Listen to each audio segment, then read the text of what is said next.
ভালো আছেন সবাই? আলহামদুলিল্লাহ, মাশাআল্লাহ। আপনারা অত্যন্ত ধৈর্যের সাথে লম্বা সময় যাবৎ কোরআন ও হাদিসের আলোকে গুরুত্বপূর্ণ তাকরীর আপনারা শুনতেছিলেন দেশ বরেণ্য ওলামায়ে কেরামের জবান থেকে। আমিও আপনাদের মাঝে এসে উপস্থিত হয়েছি। অল্প সময় কিছু কথা কোরআন ও হাদিসের আলোকে বলার চেষ্টা করব। আমার কথাগুলো একটু মনোযোগের সাথে, আমলের নিয়তে, দিলের কান দিয়ে কথা কয়েকটা শুনবো। রাজি আছেন নি ইনশাআল্লাহ? অনেকেই কথা কন না দেখি। রাজি আছেন নি ইনশাআল্লাহ? আল্লাহ কবুল করেন, কন আমিন। জামিয়া আরাবিয়া ইমদাদুল উলুম বাসুয়া কবিরপুর মাদ্রাসা। আমি এর আগেও এই মাদ্রাসায় একাধিকবার এসেছি। এই মাদ্রাসাটারে আমি আমার নিজের মাদ্রাসা মনে করি। এই মাদ্রাসার মুহতামিম মুফতি এনামুল হাসান সাহেব দামাত বারাকাতুহুম, তাকে আমি আমার বড় ভাইয়ের মতো মনে করি। মাশাআল্লাহ, দোয়া করি আল্লাহ এই মাদ্রাসাকে কিয়ামত পর্যন্ত কবুল করেন, হেদায়েতের মারকাজ হিসেবে আল্লাহ কবুল করেন। নাহমাদুহু ওয়া নুসাল্লি আলা রাসূলিল কারীম।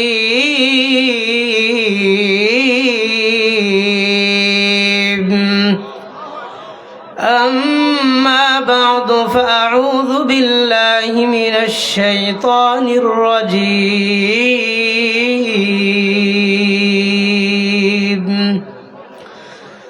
বিসমিল্লাহির রহমানির রহিম। ইন্নাদ-দীনা ইনদাল্লাহিল ইসলাম ইলা আখিরিল আয়া। আমানতু বিল্লাহ সাদাকাল্লাহু মাওলানাল আযীম। ওয়া আন আবি হুরায়রা রাদিয়াল্লাহু তাআলা আনহু ওয়া আনহুম আন্নাহু ক্বাল قال النبي صلى الله عليه وسلم ألا إن ربكم واحد وإن أباكم واحد ألا لا فضل لعربي على عجمي ولا لعجمي على عربي ولا لأسود على أحمر ولا لأحمر على أسود إلا بالتقوى والتقوى ها هنا ويشير إلى صدره 3 مرات. لا تحاسدوا ولا تناجشوا ولا تباغضوا ولا تدابروا ولا يبيع بعضكم على بيع بعض وكونوا عباد الله إخوانا. المسلم أخو المسلم لا يحقره ولا يظلمه ولا يخذله. بحسب امرئ من الشر أن يحقر أخاه المسلم أو كما قال النبي عليه الصلاة والسلام. سبحانك لا علم لنا إلا ما علمتنا إنك أنت العليم الحكيم. আলহামদুলিল্লাহ সুম্মা আলহামদুলিল্লাহ। আজকের এই আজিমুশ-শান ইসলামী মহাসম্মেলনে উপস্থিত ওয়াজিবুত তাহরিম কাবিল ইহতিরাম মুআজ্জাজ উলামায়ে কেরাম, আমার সামনে বসে আছেন অত্র এলাকার সর্বজন শ্রদ্ধেয় মান্যবর মুরব্বী বাবারা, যুবক ভাইয়েরা, পর্দার অন্তরালে অবস্থানরতা শ্রদ্ধেয়া সম্মানিতা মা ও বোনেরা, সকলের প্রতি আমি আন্তরিক মোবারকবাদ জানাই। আজকের এই কনকনে শীতকে উপেক্ষা করে আজকের ইন্তেজামকে আপনারা স্বাগতম জানিয়েছেন। আমি আপনাদের সামনে কোরআনে কারীম সূরা আলে ইমরানের 19 নম্বর আয়াতের একটা অংশ তিলাওয়াত করেছি এবং রাসূলুল্লাহ সাল্লাল্লাহু আলাইহি ওয়াসাল্লামের বহু সংখ্যক হাদিস থেকে আবু দাউদ শরীফের 2631 নম্বর হাদিস, 2631 নম্বর হাদিস একটা হাদিস পাঠ করেছি। আল্লাহ যদি আমাকে তৌফিক দান করেন, একটা আয়াত একটা হাদিস একে একে দুইটা জিনিস সামনে রেখে কয়েকটা কথা বলবো। আমার কথাগুলো একটু মনোযোগের সাথে আমলের নিয়তে দিলের কান দিয়ে কথা কয়েকটা শুনবো। রাজি আছেন নি ইনশাআল্লাহ? সবাই কথা কন না, রাজি আছেন নি ইনশাআল্লাহ? আল্লাহ কবুল করেন, কন আমিন। আল্লাহ তাআলা কোরআনে কারীমের একটা আয়াতে বলেন, বিসমিল্লাহির রহমানির রহিম,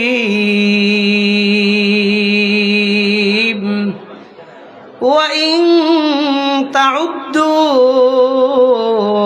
নি'মাতাল্লাহি লা তুহসুহা। আল্লাহ বলেন, আমি পৃথিবীতে দুনিয়াতে এই পরিমাণ নিয়ামত দিয়ে রাখছি, পৃথিবীর সমস্ত মানুষ যদি আল্লাহর নিয়ামতগুলারে একটা একটা করে গণনা শুরু করে, পৃথিবীর হায়াত শেষ হয়ে কিয়ামত চলে আসবে, আল্লাহর নিয়ামতগুলা মানুষ গণনা করে কোনো দিন শেষ করতে পারবে না।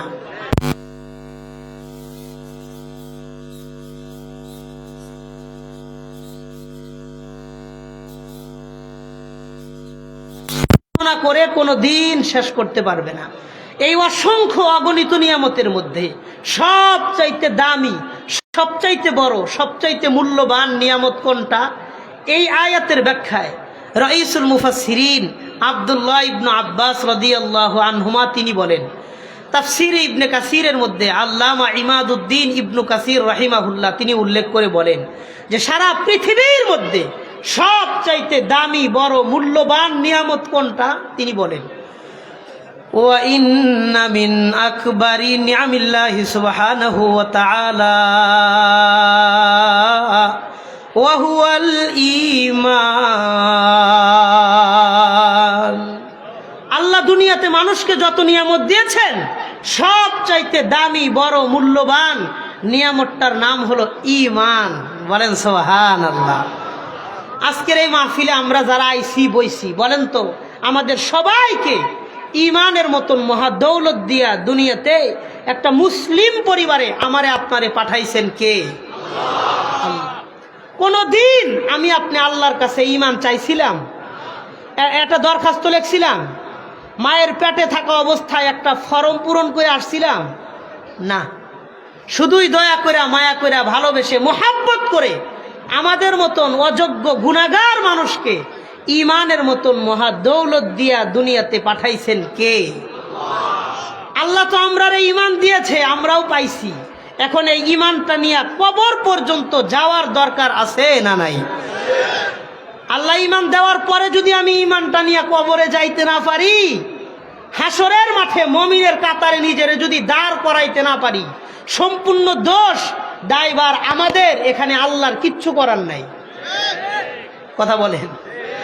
হ্যাঁ, আল্লাহ তো দিছেন, আমিও পাইছি। এখন এই ঈমানের উপর চলে ঈমানটা নিয়ে কবর পর্যন্ত যাওয়ার দরকার আছে না নাই? বলেন কয়টা জিনিস পাই?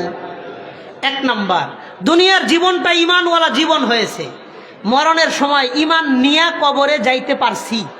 এই দুইটা জিনিস যদি আমগো জীবনে পাই, এই জীবনে আর কিচ্ছু না পাইলেও অন্তত কোনো আফসোস নাই। কথা কর। আমি এই দুইটা পয়েন্টের উপরে কয়েকটা কথা বলবো। এই জন্যই আল্লাহ তাআলা কোরআনে কারীমের মধ্যে গুরুত্বপূর্ণ একটা আয়াতে বলেন, সূরা আলে ইমরানের 19 নম্বর আয়াতে আল্লাহ বলেন, বিসমিল্লাহির রহমানির রহিম, ইন্নাদ-দীনা ইনদাল্লাহিল ইসলাম। আল্লাহর কাছে একমাত্র মনোনীত গ্রহণযোগ্য ধর্মের নাম হলো ইসলাম। এটা আল্লাহ কোরআনে পরিষ্কার ঘোষণা করেছেন যে আমি আল্লাহর কাছে একমাত্র গ্রহণযোগ্য ধর্মের নাম হলো ইসলাম। সূরা আলে ইমরানের 85 নম্বর আয়াতে আল্লাহ বলেন, وَمَن يَبْتَغِي غَيْرَ الْإِسْلَامِ دِينًا فَلَن يُقْبَلَ مِنْهُ وَهُوَ فِي الْآخِرَةِ مِنَ الْخَاسِرِينَ। যে ব্যক্তি ইসলাম ব্যতীত অন্য কোনো ধর্মকে দিন হিসেবে গ্রহণ করবে, অন্য কোনো ধর্মকে তালাশ করবে, ফালা ইয়ুকবালা মিনহু, সেটা তার পক্ষ থেকে কবুল করা হবে না। ওয়া হুয়া ফিল আখিরাতি মিনাল খাসিরিন, হাসরের মাঠে সে ক্ষতিগ্রস্তদের অন্তর্ভুক্ত হয়ে যাবে। তো জানলাম আল্লাহর কাছে একমাত্র গ্রহণযোগ্য ধর্মের নাম হলো ইসলাম। এই ইসলামকে যেন মানুষ পরিপূর্ণ আকারে পালন করতে পারে, এই পালন করার জন্য আল্লাহ একটা কিতাব দিয়েছেন, যেই কিতাবের নাম হলো কুরআন। আল্লাহ বলেন, ওয়ালাকাদ আতাইনাকা সাবআম মিনাল মাসানি ওয়াল কুরআনাল আযীম। আমি আপনাকে বিশেষ বারবার পাঠিত 7টি আয়াত দান করেছি, নাজিল করেছি এবং কোরআনে কারীম দান করেছি। আল্লাহর কাছে একমাত্র গ্রহণযোগ্য ধর্মের নাম ইসলাম। এই ইসলামকে পালন করার জন্য একটা কিতাব দিয়েছেন, ওই কিতাবের নাম কুরআন। এই কোরআন মানুষকে যথাযথভাবে পৌঁছানোর জন্য একজন রাসূল দিয়েছেন, তার নাম মুহাম্মাদুর রাসূলুল্লাহ সাল্লাল্লাহু আলাইহি ওয়াসাল্লাম।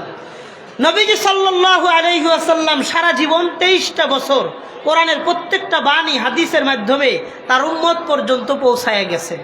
বিদায় হজে একটা ভাষণে রাসূলুল্লাহ সাল্লাল্লাহু আলাইহি ওয়াসাল্লাম একটা হাদিস বলেছেন, ভাষণ দিয়েছেন, সেখান থেকে একটা হাদিস আপনাদের সামনে পাঠ করেছি। নবী বিদায় হজের ভাষণে খুতবায় নবী এ কথা বলেন, ওয়ান আবি হুরায়রা রাদিয়াল্লাহু আনহু قال قال النبي صلى الله عليه وسلم। হযরত আবু হুরায়রা রাদিয়াল্লাহু আনহু থেকে বর্ণিত,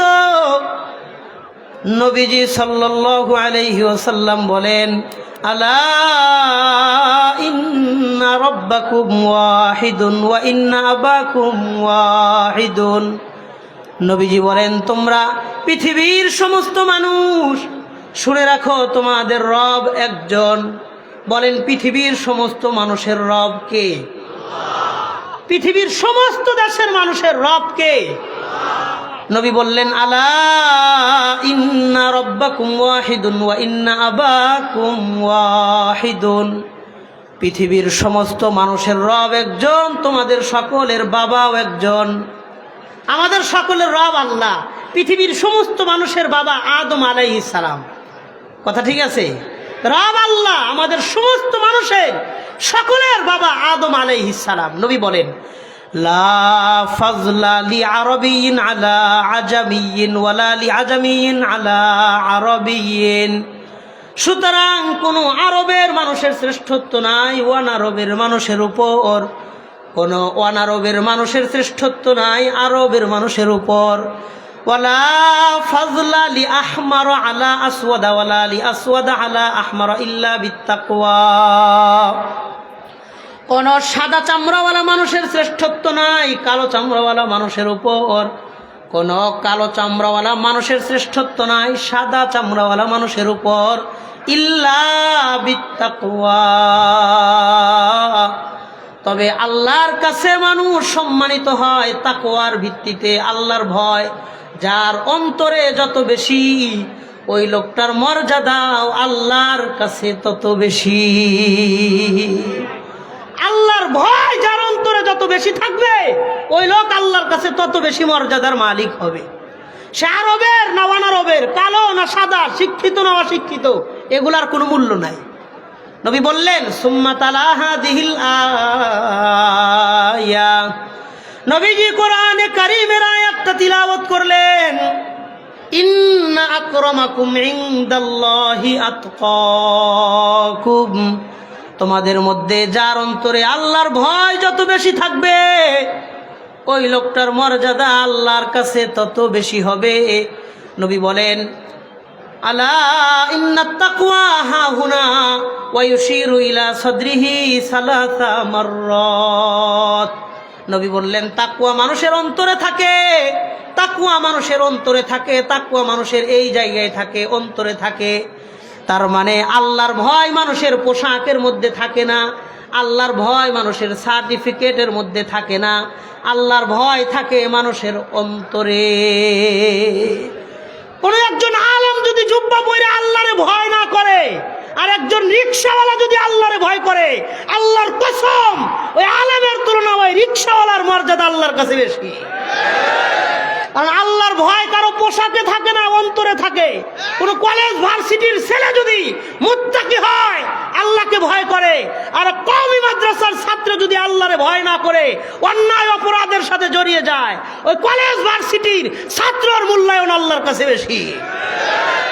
কোন একজন হাজী সাহেব হজ করে এসে যদি সুদের ব্যবসা করে, আল্লাহরে ভয় করে সুদ যদি ছাড়তে না পারে, আর কামলা বেচা কামলা মানুষ যদি সুদ না খায় আল্লাহর ভয়ে, ওই হাজী সাহেবের তুলনায় কামলার মর্যাদা আল্লাহর কাছে বেশি।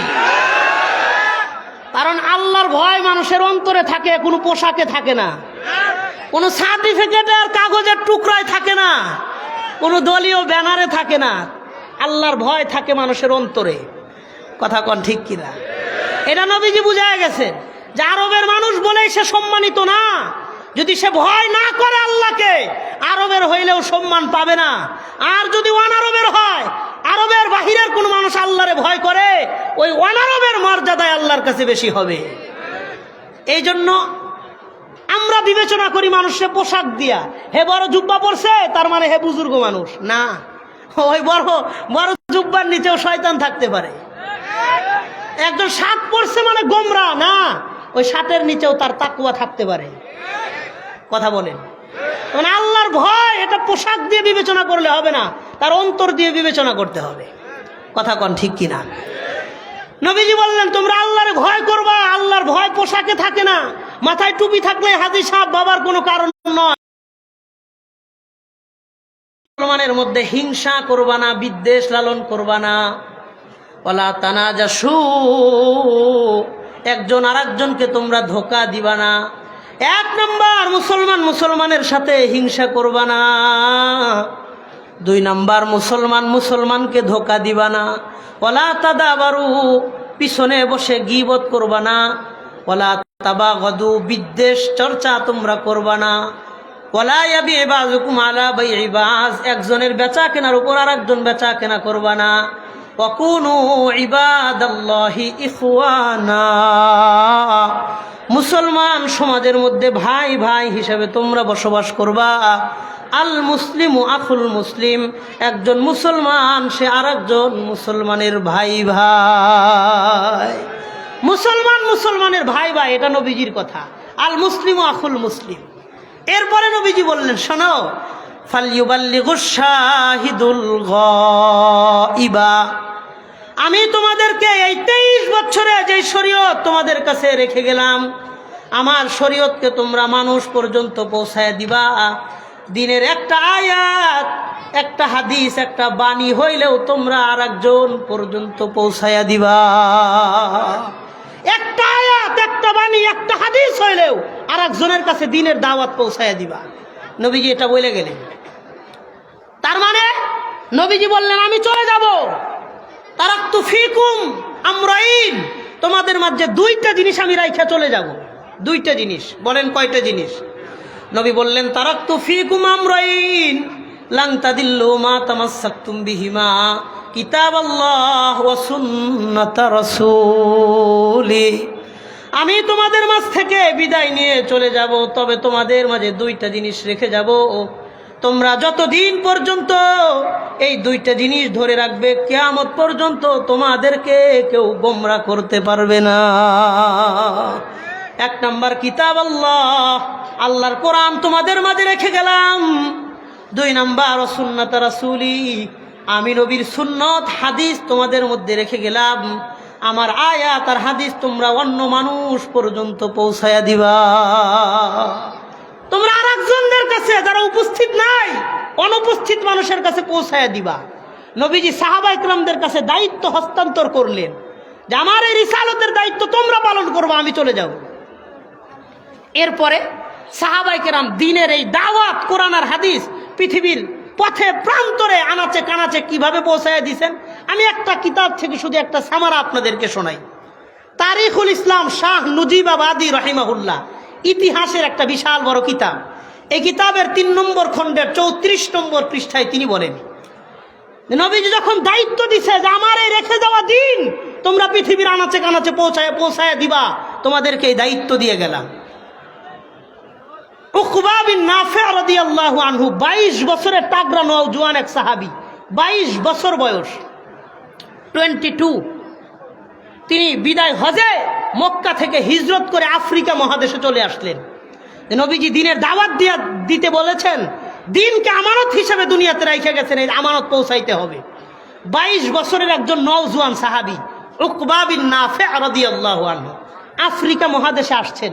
22 বছর, 40 বছর তিনি আফ্রিকা মহাদেশে দিনের দাওয়াতের কাজ করেছেন। সুবহানাল্লাহ।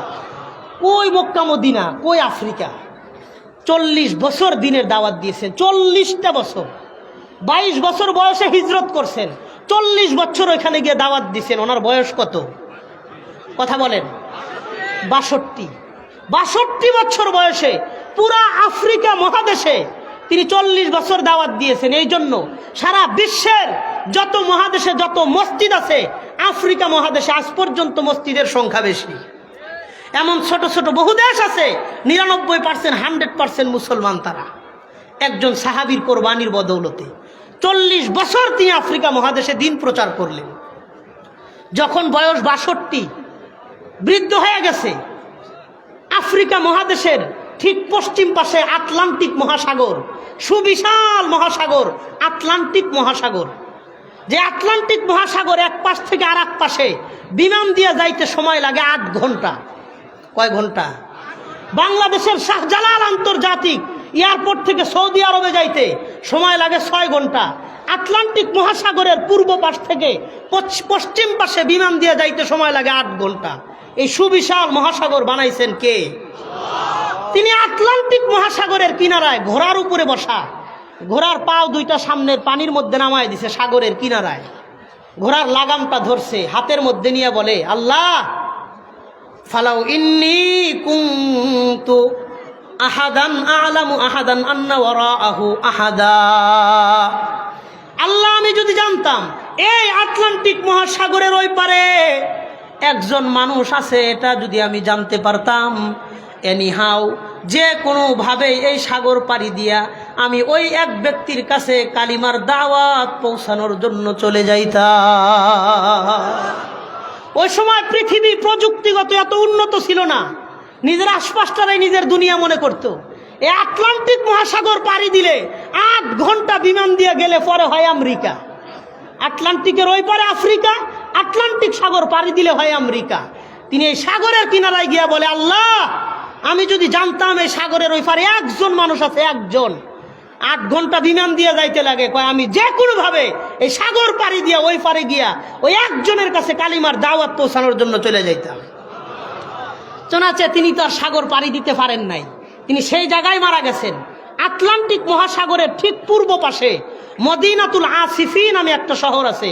ওই মদিনাতুল আসিফিতে আজও পর্যন্ত উকবা বিন নাফি নামটা মনে রাখেন, 62 বছর বয়সে উকবা বিন নাফি রাদিয়াল্লাহু আনহু ইন্তেকাল করেছেন। আটলান্টিকের কিনারায় মদিনাতুল আসিফিতে তার কবর এখন পর্যন্ত আছে। কোথায় মক্কা, কোথায় মদিনা, আর কোথায় সেই জর্দান। জর্দানে যায় দেখবেন যায়েদ বিন হারেসা, জাফরে তাইয়ার, আব্দুল্লাহ বিন রওয়াহা রাদিয়াল্লাহু আনহুম, নবীজির বিখ্যাত 3 জন সাহাবীর কবর আছে। কোথায় মক্কা, কোথায় চীন। চীনে যায় দেখবেন রুসুম বিন আব্বাস রাদিয়াল্লাহু আনহুর কবর এখনো চীন দেশে, সেই সাহাবীর কবর এখনো পাওয়া যায়। কোথায় মক্কা, কোথায় তুরস্ক। তুরস্কের সাবেক রাজধানী ইস্তাম্বুল, বর্তমান রাজধানী আনকারা। তুরস্কের সাবেক রাজধানী ইস্তাম্বুলে সাহাবী আবু আইয়ুব আনসারী রাদিয়াল্লাহু আনহু নবীজি মক্কা থেকে হিজরতের পরে মদিনায় যার বাড়িতে 3 দিন মেহমান হিসেবে ছিলেন, আবু আইয়ুব আনসারীর কবর এখনো তুরস্কের সাবেক রাজধানী ইস্তাম্বুল কাবুলে তার কবর সেখানে পাওয়া যায়। ইরাকে যায় দেখবেন হযরতে আমর ইবনুল আস রাদিয়াল্লাহু আনহুর কবর এখনো ইরাকে পাওয়া যায়। মিশরে যায় দেখবেন হযরতে আব্বাস রাদিয়াল্লাহু আনহুর কবর এখন পর্যন্ত মিশরে পাওয়া যায়। যারা হজ উমরা করেছেন, মক্কা থেকে 90 কিলোমিটার দূর তায়েফ, জমিন থেকে 6000 কিলোমিটার উপরে, সেখানে যায় 600 কিলোমিটার উপরে যায় দেখবেন সাহাবী আব্দুল্লাহ ইবনে আব্বাস রাদিয়াল্লাহু আনহু রাইসুল মুফাসসিরিন, ওই জায়গায় পাহাড়ের উপরে তার কবর এখন পর্যন্ত পাওয়া যায়। ওই জায়গায় গেট লেখা আছে বাবু আব্দুল্লাহ ইবনে আব্বাস রাইসুল মুফাসসিরিন, আব্দুল্লাহ ইবনে আব্বাসের কবর সেখানে পাওয়া যায়। দামেস্কে যায় দেখবেন বেলাল হাবশী রাদিয়াল্লাহু আনহুর কবর এখনো দামেস্কের জমিনে পাওয়া যায়। বসরায় যায় দেখবেন হযরত আনাস রাদিয়াল্লাহু আনহুর কবর পাওয়া যায়। কুফায় যায় দেখবেন হযরত আলী কাররামাল্লাহু ওয়াজহা রাদিয়াল্লাহু আনহুর কবর কুফার জমিনে এখনো পাওয়া যায়। আরব সাগরের কিনারায় মাকামে ঈসা যায় দেখবেন আমর বিন জামুহ রাদিয়াল্লাহু আনহুর কবর পাওয়া যায়। উহুদ পাহাড়ের পাদদেশে হযরত হামজা সহ 70 জন সাহাবীর কবর উহুদ পাহাড়ের কিনারায় এখনো পাওয়া যায়। সেই সোমালিয়ার জঙ্গলে যায় দেখবেন ফজল বিন আব্বাস রাদিয়াল্লাহু আনহুর কবর সেই সোমালিয়ার জঙ্গলে এখনো পাওয়া যায়। এই হাজারো কবর লাখো ব্যক্তির পবিত্র রক্তের উপরে ভর করে যে ইসলাম বাংলাদেশের ময়মনসিংহ এলাকা পর্যন্ত এসে পৌঁছেছে, আল্লাহর কসম ইসলামের বিরুদ্ধে দাঁড়িয়ে আজও পর্যন্ত ইতিপূর্বে কেউ টিকতে পারে নাই, বর্তমানে কেউ টিকতেছে না, ভবিষ্যতেও ইসলামের বিরুদ্ধে অবস্থান নিয়ে কেউ টিকতে পারবে না, কেউ টিকতে পারবে না, কেউ টিকতে পারবে না।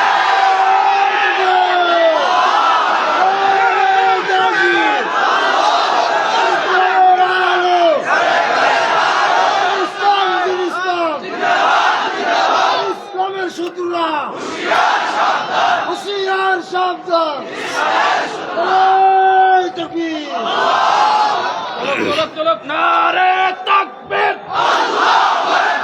আল কোরআনের আলম, আল হাদিসের আলম, দিল্লি না ঢাকা, ইনকিলাব ইনকিলাব, ইনকিলাব ইনকিলাব, নারে তাকবীর। মুহতারাম সামেঈন, মুসলমানের জীবন নির্ধারণ করবে কোরআন আর হাদিস। কোরআন আর হাদিস অনুযায়ী আমাদের দেশ চলবে। কোন সংবিধানের ভিত্তি যদি কোরআন আর হাদিসের উপরে না থাকে, মুফতি আমিনী বলেছিলেন ওই সংবিধান আমি ডাস্টবিনে নিক্ষেপ করি। আমাদের বাংলাদেশের মুক্তির সনদ হবে আল কোরআন, কোরআন আর হাদিসের ভিত্তিতে আগামীর দেশ হবে মুসলমানদের দেশ, মুসলমানের দেশ। মুহতারাম সামেঈন শোনেন, স্লোগান পরে দেন, আমার কথা আগে আমি বুঝাইয়া শেষ করি। কোরআন আর হাদিস, নবী বলে গেছেন তারাকতু ফিকুম আমরাইন লা তাদিল্লু মা তামাসসাকতুম বিহিমা, কিতাবাল্লাহ ওয়া সুন্নাত রাসূলি। কোরআন আর হাদিসের বিকল্পে কোন তন্ত্র মন্ত্র মুসলমানের মুক্তির পথ দেখাইতে পারে না। কোরআন আর হাদিস মুসলমানের মুক্তির পথ দেখাইতে পারে। আদারওয়াইজ কোন জিনিস আব্রাহাম লিঙ্কনের গণতন্ত্র, মাও সেতুলের গণতন্ত্র কোন কিছুই মুসলিম উম্মাহকে মুক্তির দিকে ডাক দিতে পারে না। এই বিশ্বাস আমাদের অন্তরে রাখতে হবে, ঠিক আছে ইনশাআল্লাহ? তাই হুজুর আমরা যে এখন গণতন্ত্রের জন্য রাজনীতি করি না, যারা গণতন্ত্র ভিত্তিক ইসলামী দলগুলো করেন তাদের কনসেপশন হলো আমরা বিপদে পড়ে এটা করতেছি, এটা ইসলামের দিক নির্দেশনা পদ্ধতি নয়, এটা তারাও বিশ্বাস করে। কিন্তু মুসলমানের দলগুলো যদি রাজনীতি থেকে সরে যায়, 10 দিনের ব্যবধানে নাস্তিকরা বাংলাদেশকে দখল করবে। এই জন্য মুসলমানের প্রতিনিধি হিসাবে রাজনীতির ময়দানে বিজ্ঞ ওলামায়ে কেরামদের দরকার আছে না নাই? আছে। বাকি আমাদের চূড়ান্ত স্বপ্ন হলো খেলাফতের স্বপ্ন, কোন নির্বাচনকে কেন্দ্র করে আমাদের কোনো স্বপ্ন নাই। কথা ঠিক আছে ইনশাআল্লাহ? বাকি আমি 2টা আহ্বান এই এলাকার তরুণ প্রজন্মের জন্য রাখতে চাই। 1 নাম্বার, আমাদের দেশের জন্য প্রস্তুত হতে হবে। 2 নাম্বার, আমাদের ধর্মের জন্য প্রস্তুত হতে হবে। আমার ডান হাত যদি আমার ধর্ম হয়, বাম হাত হলো আমার দেশ। ডান হাতের যেমন গুরুত্ব আমার কাছে আছে, বাম হাতের গুরুত্ব আমার কাছে আছে। ডান চোখের গুরুত্ব যেমন আমার কাছে আছে, বাম চোখের গুরুত্ব আমার কাছে কাছে আছে, আমার দেশের দিকে যদি কেউ হাত বাড়ায় ওর হাতকে ভেঙে দেওয়া হবে। আমার ধর্মের যদি কেউ চোখ তুলে তাকায়, আমার ধর্মের দিকে যদি কেউ রঙ্গ চোখ নিয়ে তাকায় ওর চোখ উপড়ে ফেলা হবে। দেশ আর ধর্ম দুইটার জন্য সমস্ত রাজনৈতিক পরিচয় ভেদাভেদ ভুলে গিয়া এক কাতারে আমাদের আসার জন্য তৈরি থাকতে হবে ইনশাআল্লাহ। দেশ আক্রান্ত, কে বিএনপি, কে জামাত, কে জমিয়ত, কে হেফাজত, কে তাবলিগ, কে চরমোনা, এগুলো দেখার সময় নাই। ধর্ম আক্রান্ত হলেও দলীয় ব্যানার দেখার সময় নাই। ইসলামের পরিচয় এক কাতারে আসতে হবে ইনশাআল্লাহ। যদি কেউ এই দুইটা জিনিসকে নিজের জিনিস মনে করে, দেশ এটা আমার দেশ, ধর্ম এটা আমার ধর্ম, এই দুইটা জিনিস যদি কেউ ধারণ করতে পারে, ওই আন্দোলন, ওই গণসংযোগ, ওই সমাবেশ, ওই দাবি, ওই চেতনাকে রুখে দেওয়ার মতন কোনো শক্তি পৃথিবীতে তৈরি হয় নাই। যেমন আমি দুই একটা এক্সাম্পল দিয়ে এই কথা শেষ করে দিব। আজ থেকে 425 বছর আগে 1600 খ্রিস্টাব্দ, ওই সময় ভারতবর্ষকে শাসন করে ব্রিটিশরা, ইস্ট ইন্ডিয়া কোম্পানি। 1600 খ্রিস্টাব্দ থেকে 1857 খ্রিস্টাব্দ পর্যন্ত 257 বছর ভারতবর্ষকে শাসন করেছে ব্রিটিশরা। 1857 সালে যখন সিপাহী বিপ্লব শুরু হয়, তখন ব্রিটিশরা শাহ আব্দুল আজিজ দেহলভী রহিমাহুল্লাহ ভারতবর্ষের মুসলমানদেরকে যখন ভারতবর্ষকে দারুল হরব ঘোষণা করে জিহাদকে ফরজ ঘোষণা করে দিলেন, ফতুয়া দিয়ে দিলেন, সমস্ত দেশের জনগণ, কে হিন্দু, কে মুসলমান, কে বৌদ্ধ, কে খ্রিস্টান, কে চাকমা, ত্রিপুরা, বং, খাসিয়া, চাক, লুসাই, খই, বুড়ো, মরু, মারমা, চংচইঙ্গাই, মণিপুরা, সাঁওতাল, হাজং, শিখ, সব ধর্মবর্ণের পরিচয় ভেদ করে উপেক্ষা করে যখন ভারতবর্ষের পক্ষে দাঁড়াইল, 257 বছর ব্রিটিশরা ভারতবর্ষ শাসন করার পরেও 1857 খ্রিস্টাব্দে ইংল্যান্ডের রানী ভিক্টোরিয়ার কাছে ক্ষমতা হস্তান্তর করে ভারতবর্ষ থেকে তারা পলায়ন করতে বাধ্য হয়েছিল। 1857 পরে 1947, 90 বছর রানী ভিক্টোরিয়া তিনি ভারতবর্ষের উপরে কর্তৃত্ব বাস্তবায়ন করেছে। এই 1947-এ আবারও যুব সমাজ যখন মাঠে নামছে, ভারত পাকিস্তান নামে দুইটা রাষ্ট্র আলাদা আলাদাভাবে স্বাধীনতা অর্জন করেছে। 1947-এর পরে 1952 ভাষা আন্দোলনের জন্য বাংলাদেশের রফিক, সালাম, বরকত, জব্বার সব মানুষ যখন রাস্তায় নেমেছে, 1952 ভাষা আন্দোলন সফল আন্দোলন হিসেবে আত্মপ্রকাশ করেছে। 1952 পরে খেয়াল করেন, শুধু ইতিহাসগুলো আমি সংক্ষেপে বলি। 1952 পরে 1971, 1969 বাংলাদেশের স্বাধীনতার 2 বছর আগে গণ অভ্যুত্থান হয়েছিল। আগরতলায় শেখ মুজিবুর রহমানকে আটক করেছিল পাকিস্তানের আইয়ুব খান। তখন শেখ মুজিব বাংলাদেশে ব্যাপক জনপ্রিয় একজন নেতা। তাকে যখন আইয়ুব খান আগরতলায় গ্রেফতার করেছে, সারা বাংলাদেশ থেকে স্লোগান বের হইল, বঙ্গবন্ধুর মুক্তি চাই, বঙ্গবন্ধুর মুক্তি চাই। এই স্লোগান নিয়ে সারা দেশের মানুষ যখন বাংলাদেশের রাজপথে নেমেছিল, আইয়ুব খান বঙ্গবন্ধুকে আগরতলায় মুক্তি দিয়ে সে পদত্যাগ করতে বাধ্য হয়েছিল। 1969 পরে 1971, 9 মাস বাংলার প্রত্যেকটা মানুষ যখন স্বাধীনতা বিপ্লব শুরু করলো, গায়ে গেঞ্জি পরে, মাথায় গামছা বেঁধে, কাঁধে রাইফেল রেখে, পরনে লুঙ্গি পরে যখন জিহাদ করেছে, যুদ্ধ করেছে, 9 মাস তীব্র আন্দোলনের পরে বাংলার স্বাধীন মানচিত্রকে পাক হানাদার বাহিনী থেকে সিনায় এনে স্বাধীন পতাকা উত্তোলন করতে তারা সফল হয়েছিল। 1971 পরে 1990 স্বৈরাচার বিরোধী আন্দোলন শুরু হইল এরশাদের বিরুদ্ধে। 9 বছর লাগাতার আন্দোলনের পরে 1990 এরশাদ স্বৈরা শাসকের পতন হয়েছিল। 1990 পরে 1994 তসলিমা খেদাও আন্দোলন শুরু হইল। এক দফায় এক দাবি, তসলিমা তুই কোথায় যাবি? যেই তসলিমা ইসলামের বিরুদ্ধে কথা বলেছিল, বোরকাকে নিয়ে কটূক্তি করেছিল, রাতের আধারে সারা বাংলাদেশের যুব সমাজ যখন মাঠে নামছে, যেই বোরকার বিরুদ্ধে কটূক্তি করেছিল, ওই বোরকা পরে এই অচল মাল ভারতে পালিয়ে যেতে বাধ্য হয়েছিল। 1994 পরে 2011 4 এপ্রিল মুফতি আমিনী রহমতুল্লাহি আলাইহি ফতোয়া বিরোধী আন্দোলনের জন্য ডাক দিলেন, হরতালের ডাক দিয়েছিলেন। সারা বাংলাদেশ থেকে, এই ময়মনসিংহ থেকে, তারাকান্দা, ফুলপুর থেকে, সম্মগঞ্জ, ত্রিশাল, ভালুকা থেকে কোরআন শরীফ মানুষ বুকে নিয়ে ওই হরতালের জন্য সমর্থন করে রাস্তায় নেমেছিল। 4 এপ্রিল 2011 ওই হরতাল সারা বাংলাদেশের ইতিহাসে লেখা আছে। আজ পর্যন্ত কোনো রাজনৈতিক কোন দল এত বড় কর্মসূচিকে সফল করে দেখাইতে পারে নাই। 2011 পরে 2013 5 মে শাপলা চত্বরে আল্লামা শাহ আহমদ শফী রহমতুল্লাহি আলাইহি তিনি ডাক দিলেন। কিছু নাস্তিক যখন শাহবাগে রাসূলের বিরুদ্ধে, ইসলামের বিরুদ্ধে, কোরআনের বিরুদ্ধে যখন অবমাননাকর মন্তব্য করতেছিল, আল্লামা শাহ আহমদ শফীর ডাকে সারা বাংলা থেকে, গ্রামগঞ্জ থেকে, শহর বন্দর থেকে, পথ প্রান্ত থেকে, অলিগলি থেকে সব মানুষ শাপলা চত্বরে জমা হয়েছিল। ওই শাপলা চত্বরের 13 সালের 5 মের পরে নাস্তিকরা বাংলাদেশ থেকে বিতাড়িত হয়েছে। আজ পর্যন্ত কোন নাস্তিক বাংলার কোন রাজপথে দাঁড়ায়া আমার নবীর বিরুদ্ধে কটূক্তি করার দুঃসাহস দেখাইতে পারে নাই। 2013 পরে 2024, হে যুবক ভাই, তোমরা যখন রাজপথে নেমেছিলা, আহারে 17 জুলাই থেকে 5 আগস্ট পর্যন্ত, 36 জুলাই পর্যন্ত তোমরা যখন 17 বছরের স্বৈরা শাসক লেডি ফেরাউনের বিরুদ্ধে যখন স্লোগান নিয়ে রাজপথে ধারণ করেছিলে, অবস্থান করেছিলে, এই 17 দিনের আন্দোলনে, 19 দিনের আন্দোলনে 17 বছরের লেডি ফেরাউন হাসিনা বাংলাদেশ থেকে পালিয়ে যেতে বাধ্য হয়েছে। হে আমার যুবক ভাই, আমি তোমাদেরকে বলি, 2024 পর্যন্ত 425 বছরের ইতিহাস তোমাদেরকে শোনাইলাম।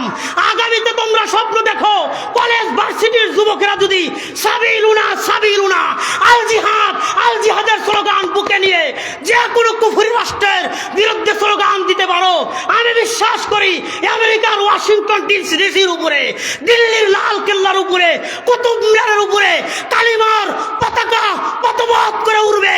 পৃথিবীর কোন শক্তি গাজওয়ায়ে হিন্দের বিজয়কে রুখে দিতে পারবে না, রুখে দিতে পারবে না।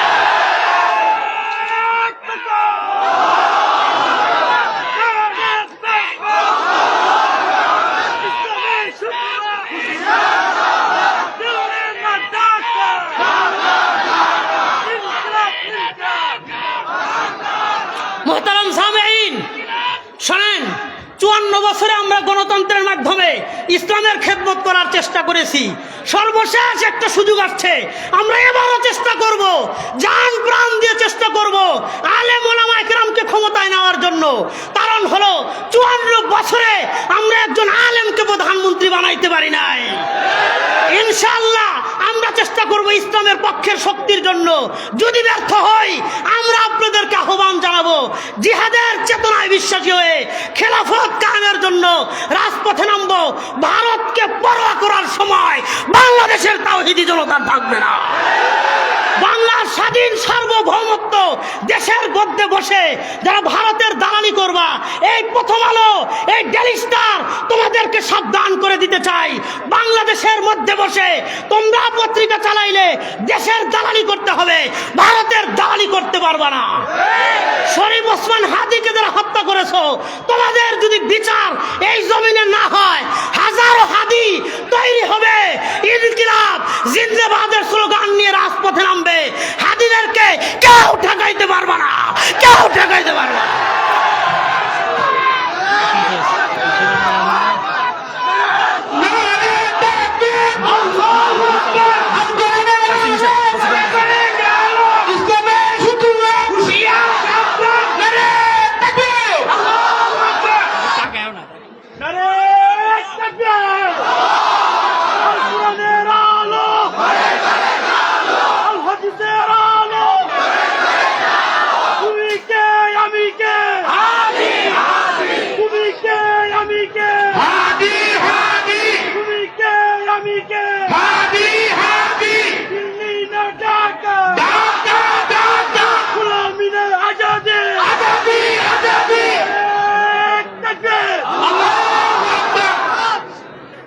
মোহতারাম সামেঈন, উস্তাদুল ওয়াইজিন আল্লামা খোরশেদ আলম কাসেমি হাফিজাহুল্লাহ রাআ, আমি যারে বহু আগে থেকে বাবা কয়ে রাখি, উনি আমার ছেলের মতন মহব্বত করে, স্নেহ করে, পরামর্শ দেয়, আন্তরিকতার সাথে দোয়া করে। উনি জাতীয় বাবা, সবাই সব বক্তারাই তাকে বাবা ডাকেন। আল্লাহ আমার শায়েখের হায়াতে সিহতে, ইজ্জতে, ইফতে, আফিয়তে ভরপুর বারাকা দান করে। আমি আমার শেষ কথা বলি, দুইটা জিনিসের ব্যাপারে কোনো কম্প্রোমাইজ নাই, দেশ ধর্ম। বলেন ইনশাআল্লাহ, বলেন ইনশাআল্লাহ। আর দেশ চলবে কোরআন সুন্নাহর ভিত্তিতে। নবী বলেছেন তারাক্তু ফিকুম আমরাইন, দুইটা জিনিস রেখে গেলাম, কোরআন আর সুন্নাহ। কোরআন সুন্নাহর জন্য আমরা জীবন দিতে রাজি আছি, কোরআন সুন্নাহর উপরে আক্রমণ করলে আর জীবন নিতে রাজি আছি। রাজি আছেন ইনশাআল্লাহ? আল্লাহ তাআলা আমাদের সবাইকে কোরআন সুন্নাহ, দেশ ধর্ম, এই চারটে বিষয়ের জন্য সমস্ত রাজনৈতিক পরিচয় ভুলে গিয়ে এক কাতারে থাকার, আল মুসলিম আখুল মুসলিমের চিন্তা চেতনা লালন করে আমাদের এই স্বাধীনতার সার্বভৌমত্বকে রক্ষা করে ইজ্জতের সাথে, গোলামি নয় আজাদির সাথে এই দেশে বসবাসের তৌফিক দান করেন। বলেন আমিন। হাযা ওয়া আখিরু দাওয়ানা আনিল হামদুলিল্লাহি রাব্বিল আলামিন। আসসালামু আলাইকুম ওয়া রাহমাতুল্লাহি ওয়া বারাকাতুহু।